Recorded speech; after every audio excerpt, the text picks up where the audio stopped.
Bien, entonces, puede iniciar, Justiniano. De acuerdo, buenas noches. Dios le bendiga a todos y cada uno. Anteriormente estaba hablando del libro de Job, o sea, estaba haciendo una breve introducción, reconociendo o resaltando la grandeza y la importancia de este libro y la sabiduría con la cual fue escrita. Ha sido un libro con el cual se ha expuesto muchos mensajes. Gracias al gran mensaje o la reflexión que nos deja. Un libro que fue escrito en un, por así decir, en un presente, o sea, de la vida de una persona que llegó a perderlo, por así decir, todo. Y eso nos da una gran reflexión, o sea, donde nos lleva a meditar, o sea, de la grandeza y la misericordia de Dios para sus hijos o sus siervos. Iniciamos hablando, o sea, de qué trata el libro de Job. El libro de Job habla la realidad que experimenta tanto los hombres de la antigüedad como algunos de los de hoy. También nos habla de la bondad inmutable de Dios, el cual transforma la aflicción de sus hijos en justicia y paz. Hay muchas personas que cuando se encuentran atravesando cualquier problema, dicen estoy pasando la de Job. Es una de las frases que acostumbramos a escuchar dentro del círculo cristiano en el que nos movemos. Y otros tantos le gustan ser Job hasta que le llegue el momento de la prueba. Y es en esa parte donde aquí el libro nos enseña, o sea, que debemos de confiar en la bondad inmutable de nuestro Padre o nuestro Dios, el cual es capaz de transformar las aflicciones de sus hijos en justicia y en paz, tal cual como cita el texto acá. ¿Cómo se considera el libro de Job? El libro de Job, aquí vamos a hablar de varias consideraciones que tiene conforme a tres personajes. Por ejemplo, se encuentra Lutero, que considera el libro de Job como un magnífico libro, sublime, considera que no hay otro igual en el Antiguo Testamento. O sea, Lutero considera o cree que no hay ningún otro libro que se asemeje al libro de Job en el Antiguo Testamento, recargando que el libro de Job es uno de los libros del Antiguo Testamento, específicamente de los libros poéticos, donde tiene un gran mensaje, así como decía anteriormente. Tenemos otro personaje, si es Herder, el cual era un erudito alemán, es decir, un maestro alemán. Afirma que el libro de Job da y dará siempre energía creciente a los desanimados y fuerza a los débiles. Y también tenemos la consideración de Tomás Carlyle, el cual describe el libro de Job como uno de los más grandes libros que jamás se haya escrito. Estoy totalmente de acuerdo con los tres personajes, recargando que hace, bueno, por decir mucho, leí el libro de Job, donde cuando no te sientas a leerlo de una forma para aprender, sino más bien por leerlo, tiende a ser un libro medio agotador, porque es más bien como una conversación. Y tú me dices, yo te digo, y tú me dices, yo te digo. Pero verdaderamente ya cuando tú te sientas a leerlo para tú verdaderamente ver lo que hay en ese libro, te das cuenta que no es una simple lectura sino que hay algo más, hay tesoros escondidos detrás de cada una de esas letras y de esas líneas. El significado de Job. ¿Qué significa Job? Específicamente hay algunos que consideran que el significado, o sea, el nombre de Job significa objeto de enemistad o el que vuelve a Dios. Pero en este caso conviene considerar el nombre no más que como una persona o un nombre corriente de aquel entonces, o sea, sin ningún significado más que el significado que hay detrás de la historia, que es lo más importante. ¿En qué fecha fue el acontecimiento de Job? Hay indicios que Job vivió en el periodo patriarcal y tal vez era contemporáneo de Abraham. Se aprecian las condiciones patriarcales en las cuales la familia es la unidad social y comunal, al igual que los patriarcas descritos en el Génesis. Job, como cabeza de la familia, sirve de sacerdote e intercesor. Se limita el culto a sus elementos más primordiales, con ritos religiosos de una forma sencilla, o sea, tal cual como nos cuenta en ese mismo libro de Job, en el capítulo 1, versículo 5 y en el capítulo 42, versículo 8. Todos estos nos presuponen un tiempo antes de la organización de Israel como una nación. O sea, hay indicios de que toda esta historia pertenece al tiempo patriarcal. Ayer en una clase el profesor explicaba con relación a los sacerdotes, o sea, las señales de los sacerdotes. En aquel tiempo, más bien la ocupación era de hacer sacrificios a Dios. Entonces, en este caso, se hace cierta similitud en el caso de Job, donde nos dice, o sea, que él se limitaba o era el que hacía los sacrificios, es decir, que era cabeza. Y esas son de las cualidades para poder por lo menos acercarse a tener un indicio de que el tiempo en el que Job vivió fue en el tiempo patriarcal. Autor de Job. Con relación a esta parte, se le atribuye la autoría a Moisés, pero en otros casos todavía la autoría está indecisa o insegura. Dice el tiempo y el autor se desconoce, ya que según la tradición talmúdica fue escrita por Moisés. En cambio, otros le atribuyen la autoría a Job, a Eliú, a Salomón, a Isaías, Ezequiel, Baruch o al escriba de Jeremías.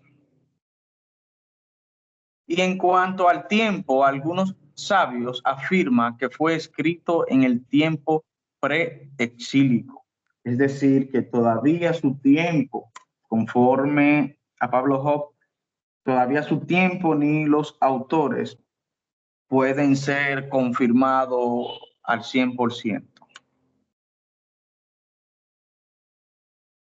Hay una gran incógnita con relación a este libro y es si es historia o es parábola. Durante muchos siglos, los sabios judíos y los cristianos consideraron el libro como una composición netamente histórica. Pero en el tercer siglo después de Cristo, el rabino Resh Lakish aseveró que el hombre Job jamás había existido y que el libro que lleva su nombre era una mera parábola. Muchos críticos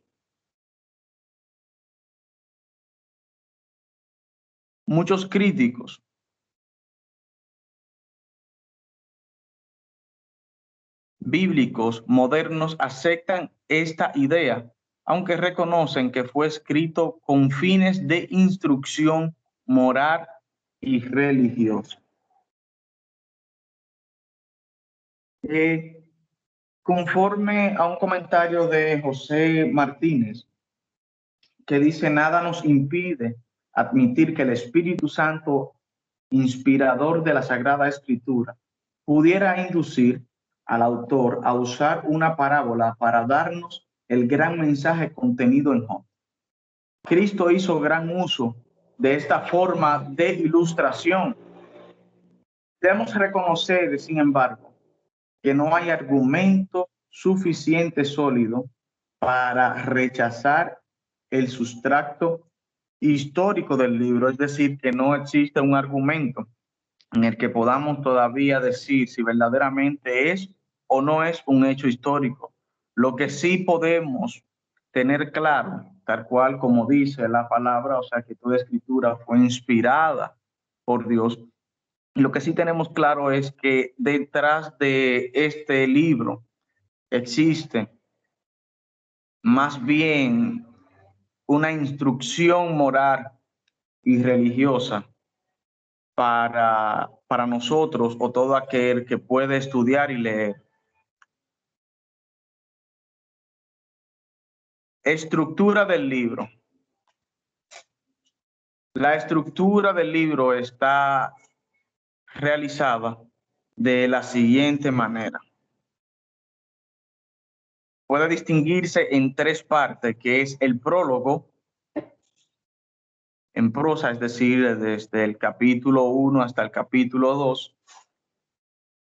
3 siglos de diálogos poéticos que van desde el capítulo 3 hasta el capítulo 42, versículo 9. Y el epílogo histórico escrito en prosa que va desde el capítulo 42, versículo 10 hasta el 17. El bosquejo del libro de Job podemos dividirlo en varias partes. Primero, el desafío de Satanás y la prueba de Job, iniciando desde el capítulo 1 hasta el capítulo 2. Segundo, el debate de los tres amigos, dividido en primer, segundo y tercer ciclo del debate desde el capítulo 3 hasta el capítulo 31. Tercera división o bosquejo, los discursos de Eliú desde el capítulo 32 hasta el 37. También tenemos en el momento que Jehová confunde a Job con su sabiduría, que va desde el capítulo 38 hasta el capítulo 42, específicamente hasta el versículo 6. Y por último, el epílogo, que va desde el capítulo 42, versículo 7 hasta el 17. Tema principal en el cual se encuentra, o los temas que se encuentran en el libro de Job. El libro de Job trata de problemas. ¿Por qué permite Dios que los justos sufran? Que es una de las preguntas que se hacen las personas, o sea, que no pertenecen a la iglesia, y muchos, o sea, que también forman parte de la iglesia, pero yo diría que tienen quizás una fe débil, porque la palabra misma nos enseña que aún Jesucristo, o sea, tuvo que sufrir, y Jesucristo es uno de los mayores ejemplos que tenemos. Pero no optan una solución. Cuando Dios interviene, lo hace para revelar la trascendencia de su ser, sus designios sublimes, su sabiduría incomparable, y para reducir a silencio a su siervo. Por otra parte, la obra deja lugar para interpretar más ampliamente las causas del padecimiento de los justos que la de las tesis tradicionales. Y esto es motivo de consuelo a los que sufren.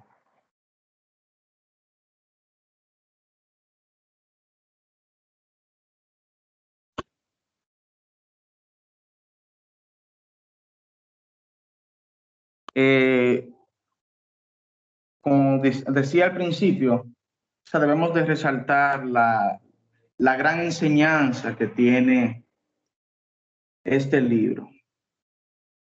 Es uno de los libros que podríamos decir profundo de las Escrituras. Incluso en el libro de Job podemos ver que aún antes de en este tiempo poderse haber descubierto ciertos descubrimientos científicos o naturales, ya en el libro de Job se había hablado de muchas de las cosas que hoy se encuentran descubiertas. Podríamos decir de la gravedad, podríamos decir de que la Tierra es redonda, etcétera, etcétera, etcétera. Y es por eso, que decía, cuando nosotros leemos el libro de Job sin ningún enfoque, simplemente vamos a leer un libro más. Pero cuando nos dedicamos a leerlo para poder ver lo que hay dentro, podemos darnos cuenta que el libro de Job habla más de lo que nosotros podemos poder ver o captar. Es un libro muy profundo y con un gran mensaje. Hasta aquí mi parte. Espero que le haya sido de gran utilidad y de gran provecho a cada uno de ustedes.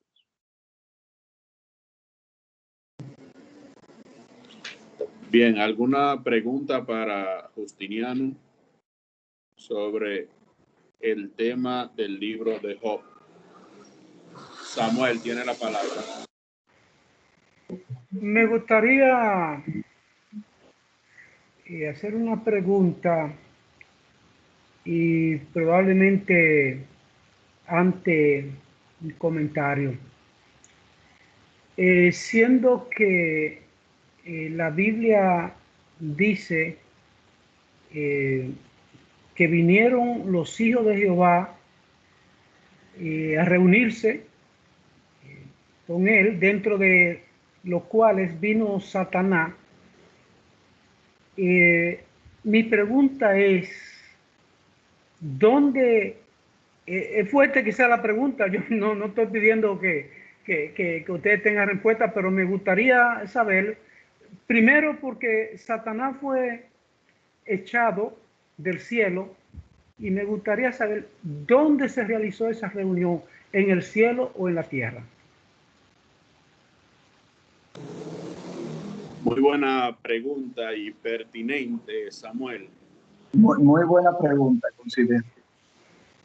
Bien, quiero responderle esa pregunta. Hay mucha inquietud, o más bien genera inquietud, esto que nosotros encontramos en las Escrituras, porque entendemos que después de la rebelión del lucero de la mañana fue expulsado y ya no tiene acceso a Dios, es decir, no puede entrar al cielo, pero eso no es bíblico.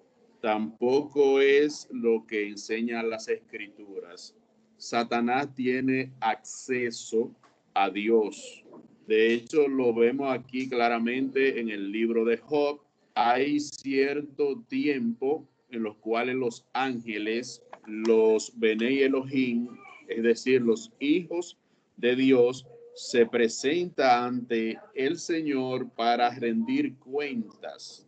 Entonces, cuando sucede esto en el cielo, también Satanás se presenta y es para acusar precisamente a los escogidos de Dios, a los servidores de Dios.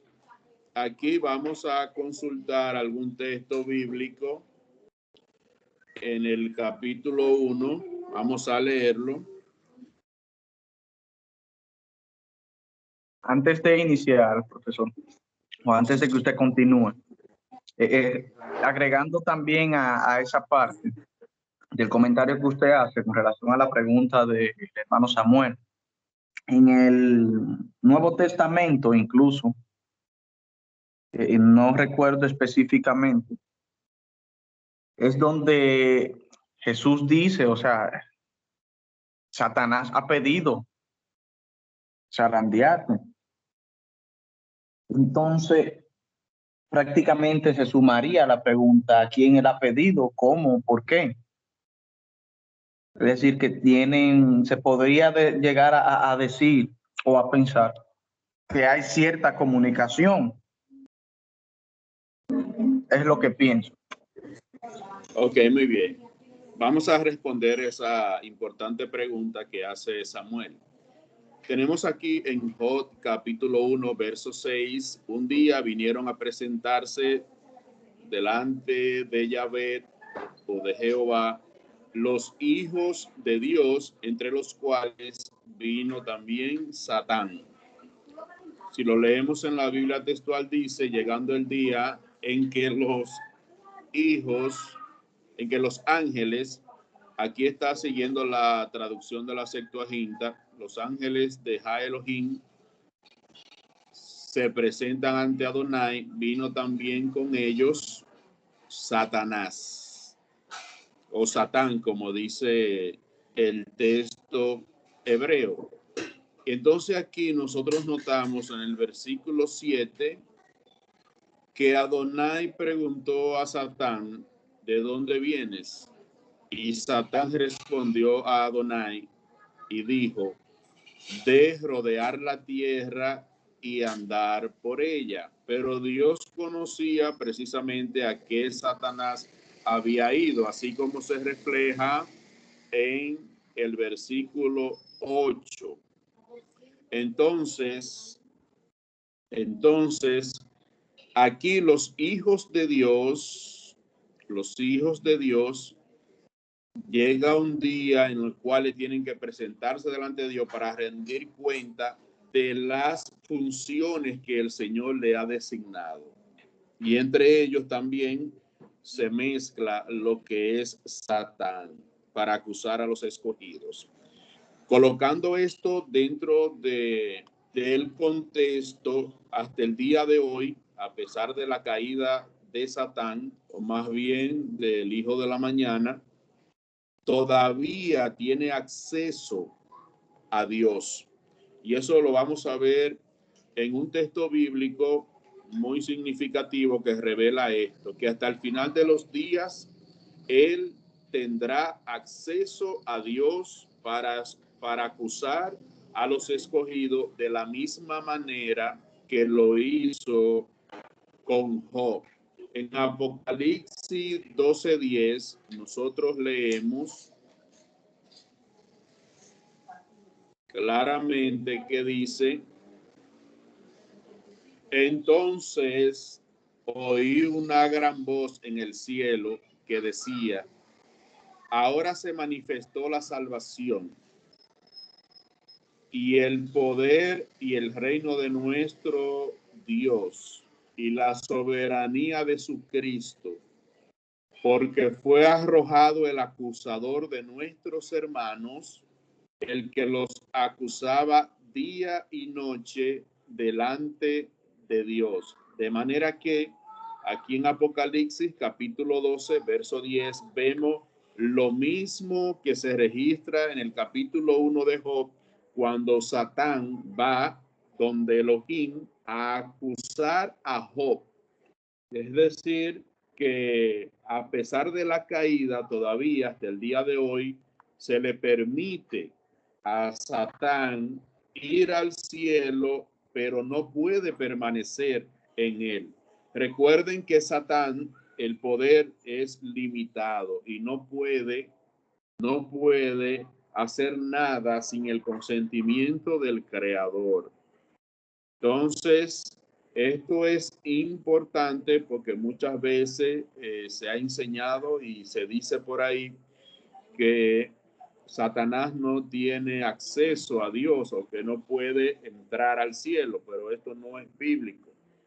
Él acusa día y noche delante de Dios, tiene acceso para pedir permiso, autorización para zarandear. Es lo mismo que nosotros vemos en los evangelios, que había pedido a Dios para zarandear a Pedro y a los demás discípulos. Y Jesús dijo, pero yo he orado por ti para que no te falte tu fe. Entonces, eso es muy importante en este sentido, y esto es lo que registra Samuel, el texto bíblico. Si tienen alguna pregunta, tiene la palabra José Bonilla. Profe, también era para tocar esa parte que usted acaba de tocar, pero ya usted la tocó, estaría de más que yo hable. Usted lo aclaró bien esa parte. Era mi reflexión era en cuanto a eso, a Apocalipsis 12:10.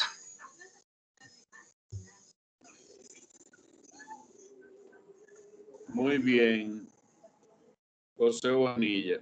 ¿Alguna otro comentario o pregunta para Justiniano sobre el libro de Job?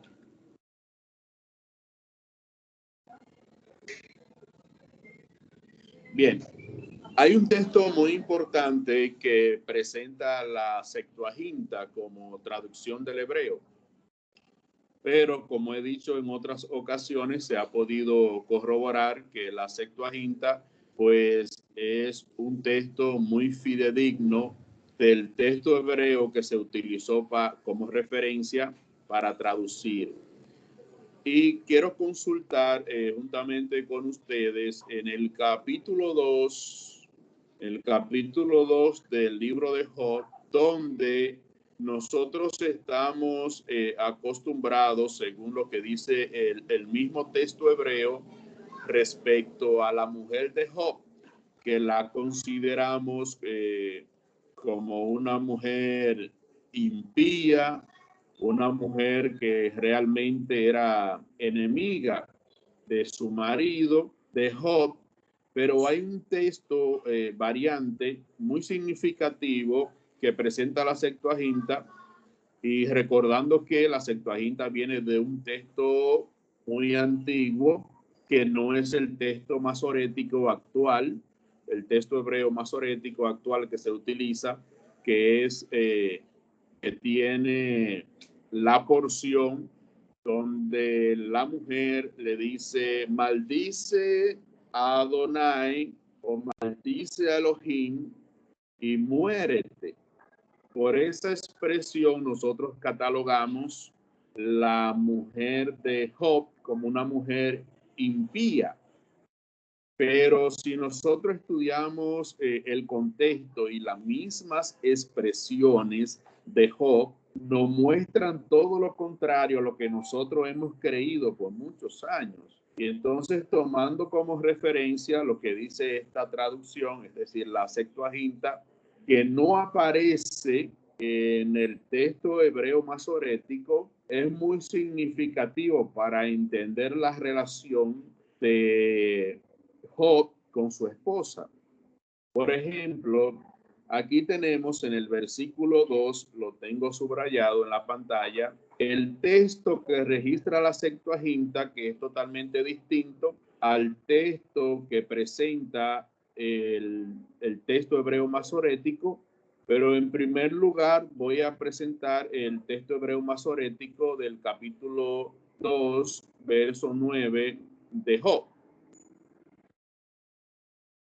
El versículo dice, según pueden ver en pantalla, entonces le dijo su mujer, ¿aún retienes tu integridad?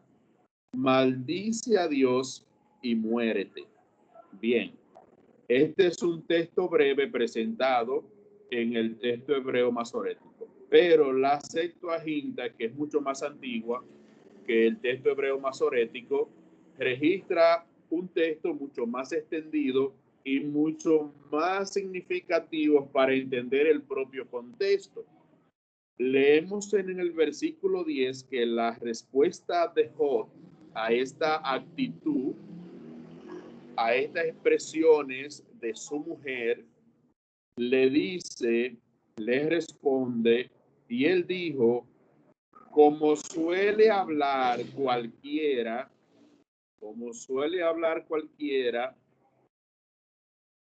de las mujeres fatuas has hablado.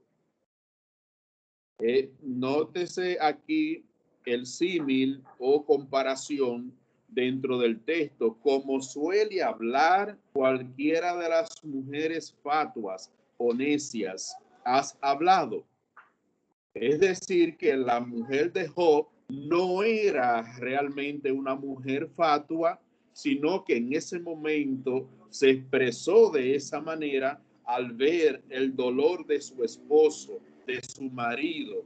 Y Job, como todo esposo, pues hace la corrección y le dice, como suele hablar cualquiera de las mujeres necias, tú has hablado, pero no quiere decir que ella era realmente una mujer necia, una mujer fatua, porque el símil o que es representado por el cómo viene siendo una comparación, pero no es que ella era realmente una mujer fatua o necia. Entonces, pasando al texto de la Septuaginta, vemos un texto mucho más extendido en el versículo 9.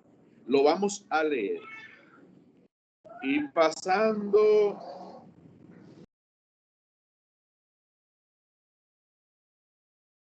pasando mucho tiempo, le dijo su mujer, ¿hasta cuándo te mantendrás diciendo, he aquí, soporto un tiempo, un poco más, mientras conservo la esperanza de mi salvación?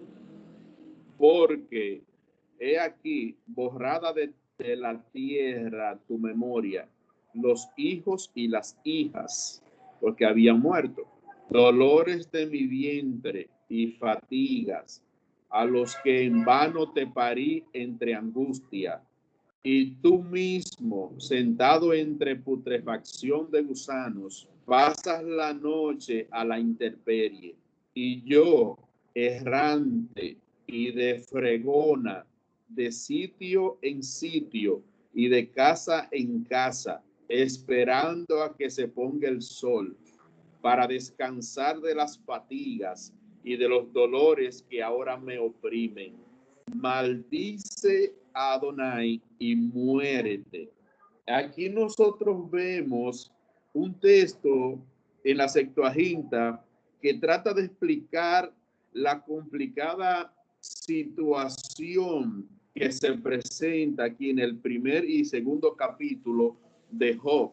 De manera que la mujer de Job también estaba sintiendo los mismos dolores y sufrimientos por la pérdida de sus hijos y de sus hijas, y añade que los dolores de su vientre y la fatiga con que lo parió han sido prácticamente en vano. Mientras observa a su esposo en la putrefacción de gusano, pasando la noche Job a la intemperie y ella, y yo errante de fregona de sitio en sitio, de casa en casa, esperando a que se ponga el sol para descansar de las fatigas. Y a esto ella añade algo muy importante, y es cuando le dice a Job, maldice a Adonai y muérete. ¿Por qué la esposa de Job le dice eso? Porque Job sabía que la muerte inmediata venía sobre todo aquel que blasfemara el nombre de Dios. De manera que esta expresión, esta frase, maldice a Adonai y muérete, era prácticamente un consuelo para que Job, para que Dios terminara con la vida de Job aquí en la tierra. Ese fue el consejo que le dio su esposa para que Job dejara de sufrir, porque sabía Job claramente que la blasfemia, el único castigo para la blasfemia era la muerte. Entonces, maldiciendo a Adonai, maldiciendo a Elohim, le venía directamente la muerte. Y en el versículo 10, entonces, pero él la miró y le dijo: has hablado como una de las mujeres insensatas. Nótese que aquí también en el versículo 10 aparece nuevamente el símil que sirve para comparar. Esto implica, dentro de la lingüística, que la mujer de Job realmente no era una mujer insensata, sino una mujer prudente, pero que en medio del sufrimiento y del dolor de lo que había perdido, tanto su esposo como ella, le sugiere a Job que maldiga a Adonai para que pueda terminar con su sufrimiento.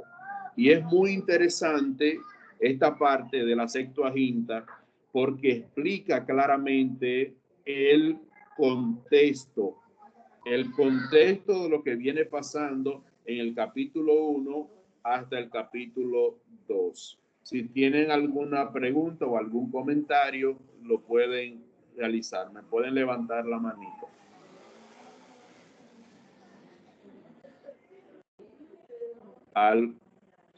Bien, Samuel tiene la palabra. Bueno, yo solamente quiero comentar diciendo, gracias a Dios que me ha dado la oportunidad de escuchar declaraciones bíblicas muy importantes. Yo estoy muy contento de estar en la universidad y mayormente recibir clases con el profesor prácticamente que en estos momentos nos está impartiendo esta materia. Estoy muy contento, muy regocijado. Me siento edificado. Muy bien, excelente, Samuel. Gracias. Elvis tiene la palabra.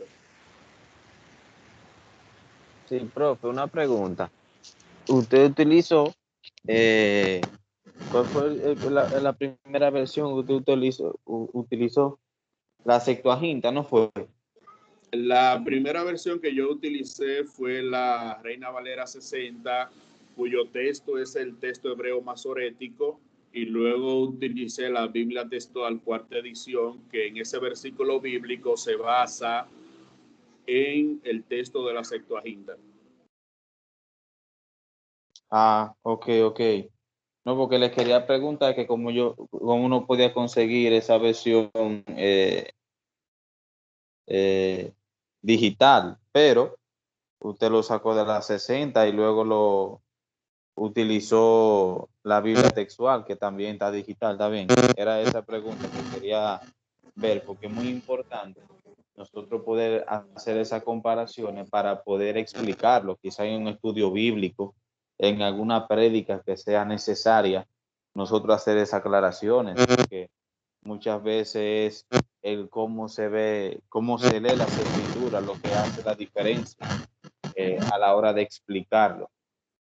A veces las personas pueden simplemente leer de manera superficial y decir lo que les surja en el momento y no necesariamente lo que está dejando a entender la palabra de Dios. Muy bien, gracias, Elvis. Es decir, que la frase maldice a Adonai y muérete no es complementaria con el contexto. El texto de la Septuaginta viene a explicar más bien por qué la mujer de Job le dice esa frase, maldice a Adonai y muérete. Y es precisamente porque ve el sufrimiento por el cual está pasando su esposo, haciendo memoria de la muerte de sus hijos, de sus hijas, pensando en que lo parió a ellos, le dio a luz con fatiga, con dolores de su vientre y lamentándose de que lo parió en angustia, lo parió en vano.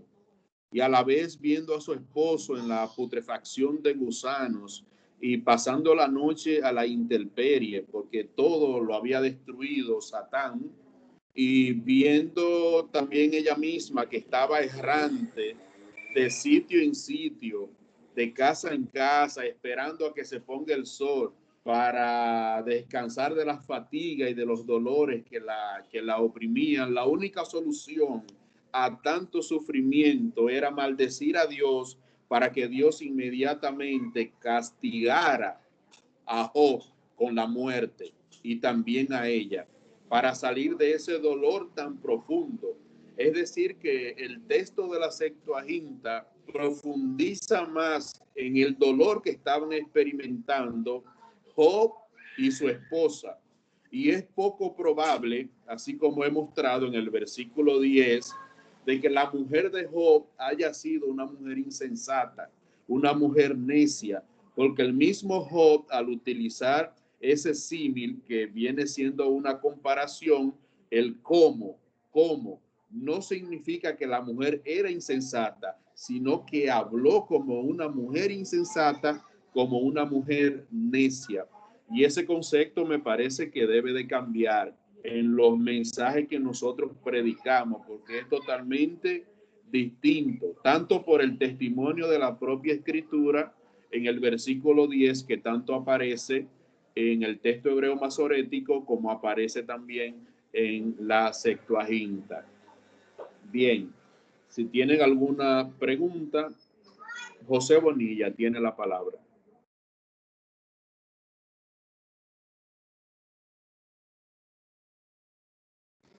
José Bonilla tiene la palabra. Está bien, profe. Ya honestamente se me fue la idea. Ok, bien. Entonces, quiero presentarle algunos datos importantes del libro de Joya para concluir esta sección.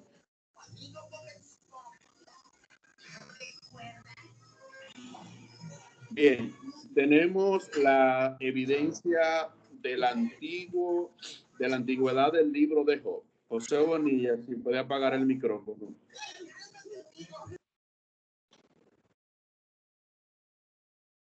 Bien, tenemos la evidencia de la antigüedad del libro de Job. Siempre se ha dicho que este libro ha sido uno de los libros más antiguos, no en escribirse, sino más bien en el contenido que presenta, es decir, la época en la cual se registran los hechos en el libro.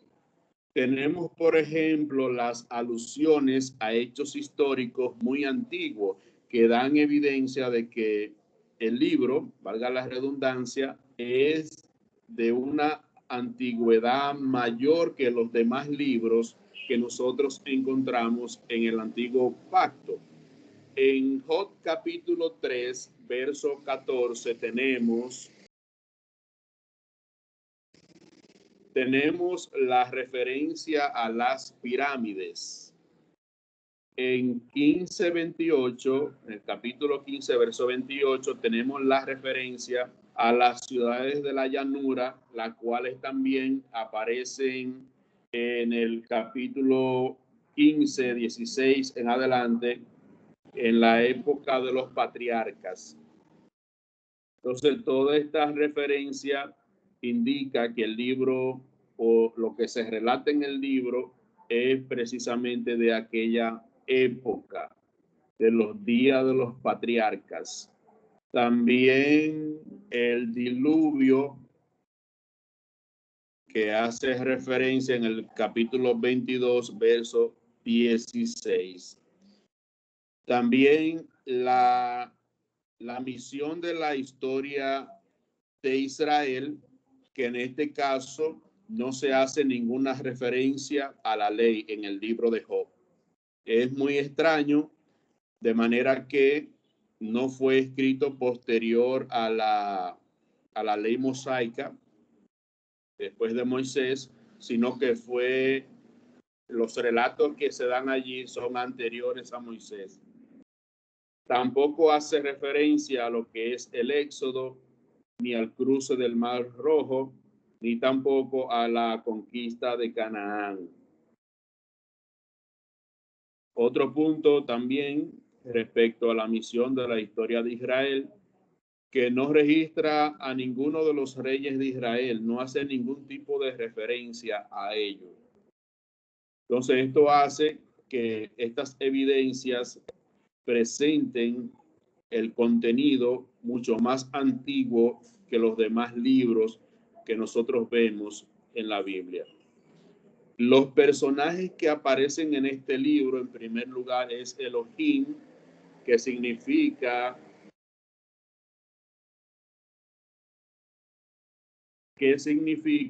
Dios poderoso. Eso es Elohim. Aparece Satán, como lo he mencionado en esta clase, lo estoy mencionando con el nombre hebreo que aparece en las escrituras.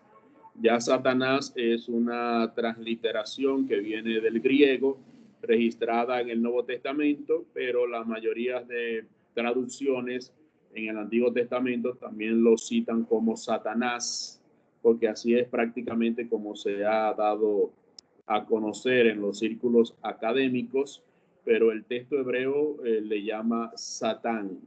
Satanás es la versión griega, dependiendo las reglas gramaticales del nombre que hacen que sea modificado, que se le añada una A y una S. Tenemos también Job como personaje,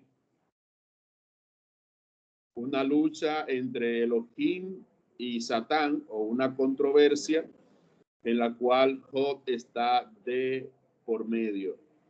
Aparece también su mujer, la cual no se registra el nombre, y aparecen los 10 hijos de Job. También aparecen sus 3 amigos. Los 3 amigos de Job aparentemente era, por ejemplo, en el caso de, en primer lugar, Elifaz, que era un descendiente de Saúl, según se presenta en Job capítulo 2, verso 11. Recuerde que estamos en el tiempo de los patriarcas, y Génesis 36, 10 y verso 11. El segundo amigo de Job era Bildad, que también aparentemente, según los historiadores y los eruditos, era un descendiente de Abraham y Cetura, según se presenta en Job capítulo 2, verso 11 y Génesis 25, 2. También está Sofar, que era de la tierra de Naamá. No hay muchas referencias respecto a esta tierra, pero sí claramente indica que estos 3 amigos de Job que aparecen en el libro eran de la época patriarcal, de la misma época en la cual aparece Job. Eliú, que también era un descendiente, o aparentemente descendiente de Nacor, el hermano de Abraham. Job 32:6 y Génesis 22, 20 al 21.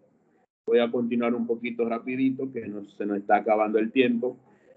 El discurso de los amigos de Job. En primer lugar, el discurso de Elifaz, nosotros lo encontramos en el capítulo 4, el 5, el 15 y el 22. En este caso, Elifaz afirma que Job sufría a causa de sus pecados. Lo que le había sobrevenido era a causa de sus propios pecados, así como lo registra en los capítulos que están en la pantalla. Él basaba sus conclusiones en la experiencia personal y relata también sus visiones nocturnas de espíritus, como se registra en el capítulo 4, el versículo 12 al 17.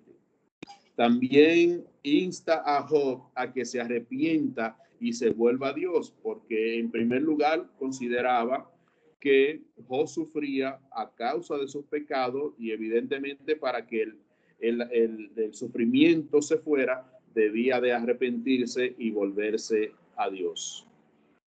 En el caso del discurso de Bildad, el segundo amigo de Job, que se registra en los capítulos 8, 18 y 25, Bildad afirma que Job sufría a causa de sus pecados también, como se presenta en el capítulo 8, verso 20. También basa sus conclusiones en la tradición. El capítulo 8, verso 8, y en el capítulo 8, verso 9 y 10.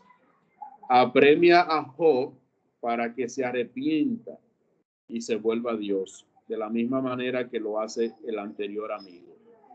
En el caso de el discurso de Sofar, que se registra en el capítulo 11, verso 4 y el capítulo 5, versículo 5, declaró que Job sufría a causa de sus pecados también. Basa sus conclusiones en un simple dogmatismo. Exhorta a Job también a que se arrepienta y se vuelva a Dios. En el caso del último amigo, en el discurso de Eliú, que se registra en los capítulos 32 y 37, espera por algún momento antes de pronunciar su discurso a causa de su juventud. Es decir, espera que los demás amigos de Job pronuncien su discurso, y él, en último lugar, a causa de su juventud, pues se expresa para dar su opinión del caso y la situación por la cual estaba pasando Job. Se siente tan capaz, a pesar de su juventud, y calificado para arreglar a Job como se sintieron los demás otros, como aparece en el capítulo 33, verso 6. Eliú también se muestra enojado con los cuatro, con Job a causa de que se justifica a sí mismo, y con los otros tres amigos porque no hallaban qué responder, aunque habían condenado a Job, según se presenta en el capítulo 32. Terminamos con esta parte. Job responde a sus acusadores mediante 9 discursos separados. En primer lugar está en el capítulo 3, luego en el capítulo 6 y 7, luego en el capítulo 9 y 10, luego en el capítulo 12 al 14, capítulo 16, 17, capítulo 19, capítulo 21, capítulos 23 y 24, capítulos 26 y 31. De manera que estos capítulos son los donde se encuentra la respuesta de Job a cada uno de sus amigos. ¿Tienen alguna pregunta? Me la pueden hacer.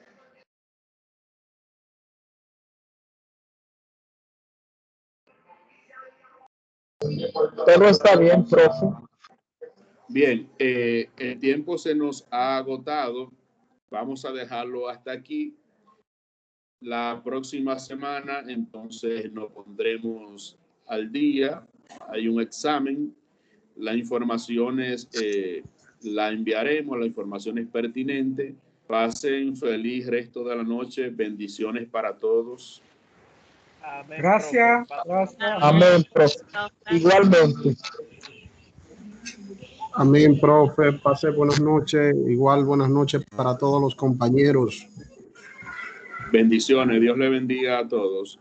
Nos vemos Amén. en la próxima Gracias. clase. Amén. Gracias igual para usted. Dios le bendiga.